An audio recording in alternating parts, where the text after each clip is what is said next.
2.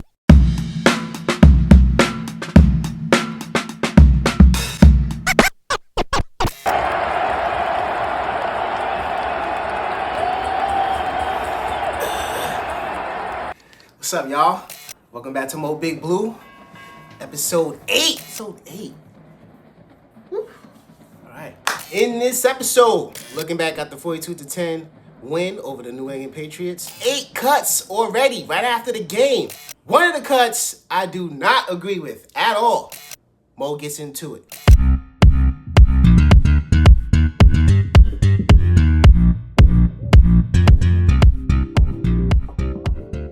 So we eating dubs all of a sudden now.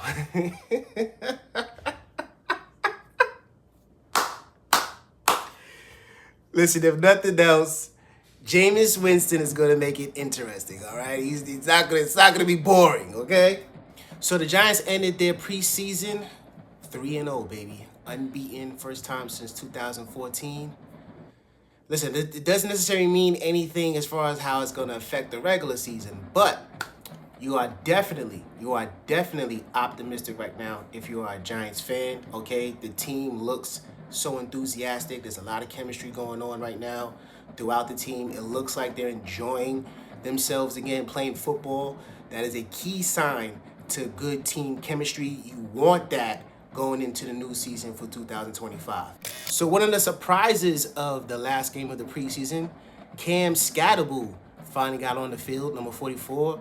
He looked pretty decent in his couple of carries. I know he's still coming back from a hamstring injury, so it's going to take a while for him to get back into a flow of things. It is very, very promising to see him on the field again. No starters played at all in the final preseason game. Jaxsondart took the helm. Now, look, he's looked very, very good. And that's something that's a good thing, okay? That's what we want, all right? We want him to look good, not bad. Good, not bad, okay? He looks good. I'm definitely going to give him that.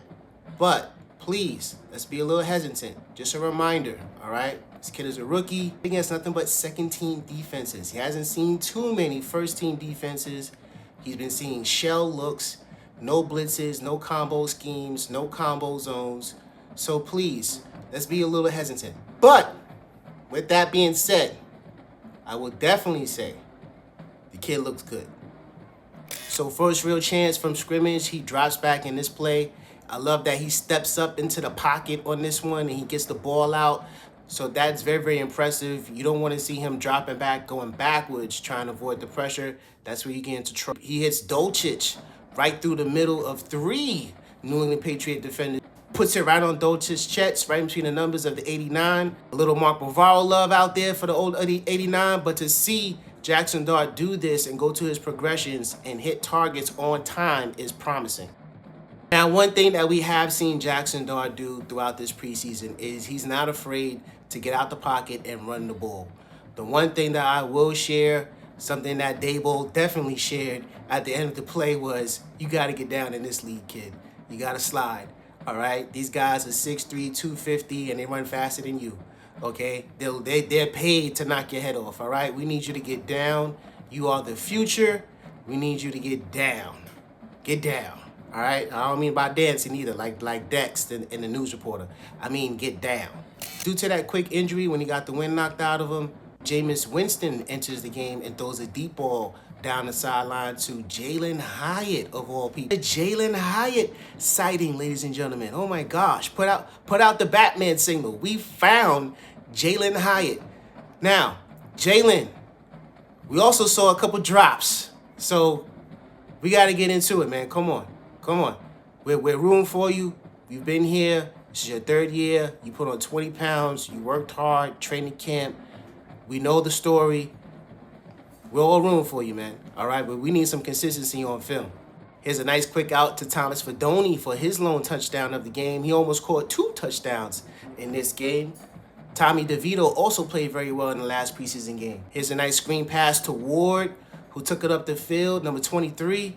Ward showing a little bit of speed and breakaway speed on this play. I thought this was his best game of the preseason. And to put the cherry on top to the final preseason game, TJ Moore with the pick 6, taking it back to the house. And again, what I love to see is the camaraderie on the sideline I love to see the team chemistry. Everyone comes out to celebrate with the kid. You see everyone's enjoying themselves. Everybody's tapping each other on the helmet, tapping each other on the shoulder pad, high-fiving. We did not have this in the past couple of years, guys. We really didn't.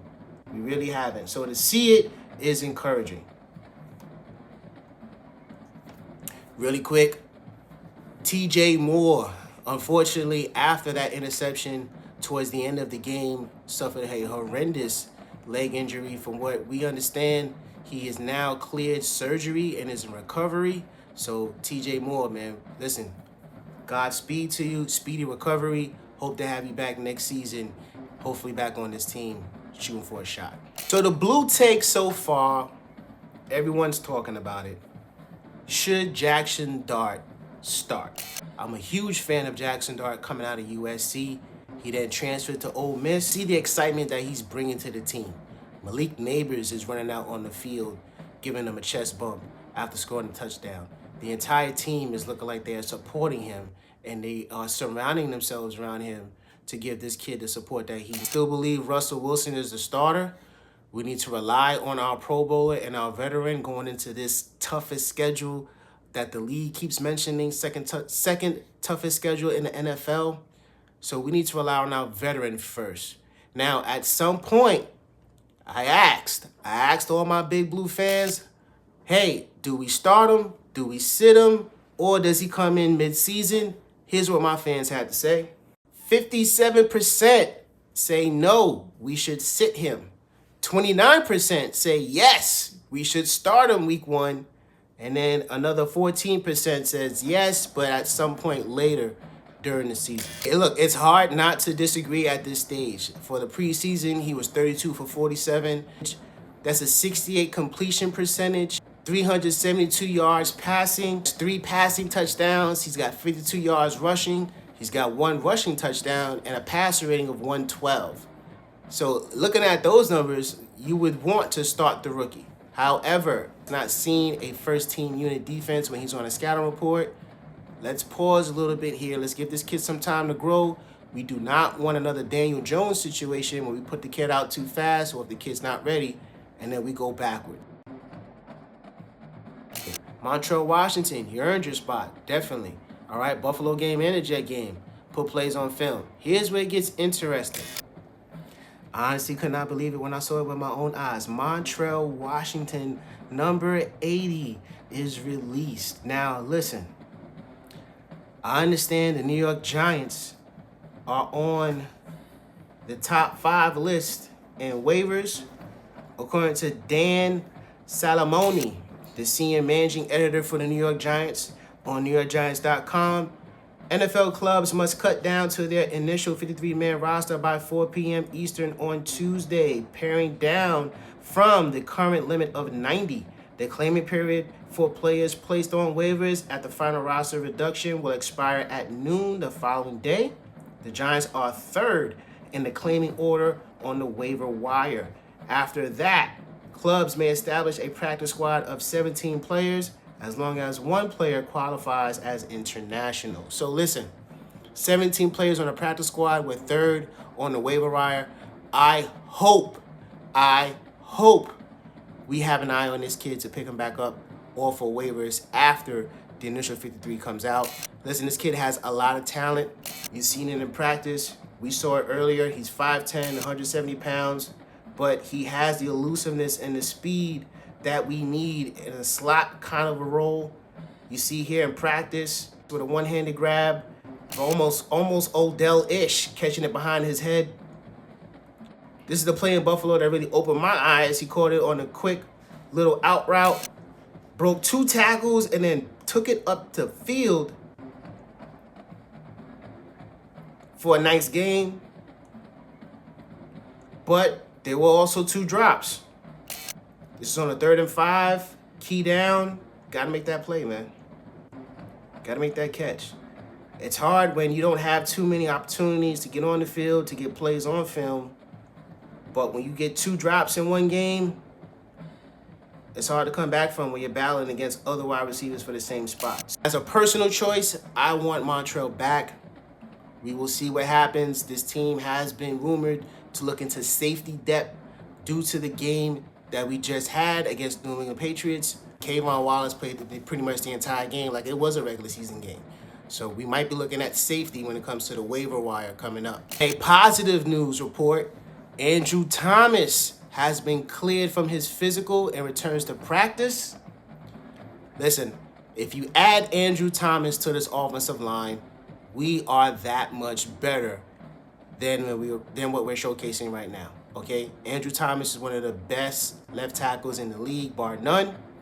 You add him to the left tackle spot, you can move James Hudson back to the right tackle spot, and this offensive line really turns into something maybe next level. We're dancing. We're eating dubs. We got Big Dex dancing with a news reporter right here, Katie. Listen, I don't know if Katie just invented the double stinky leg, but listen, Katie, you're cool with us here, all right? You're cool with us here. You can dance all you want. So this concludes Season 1, Episode 8. Now we look forward to the 53-man roster cut. At that time, we'll look forward into the 2025 schedule prediction. Peace. 1, 2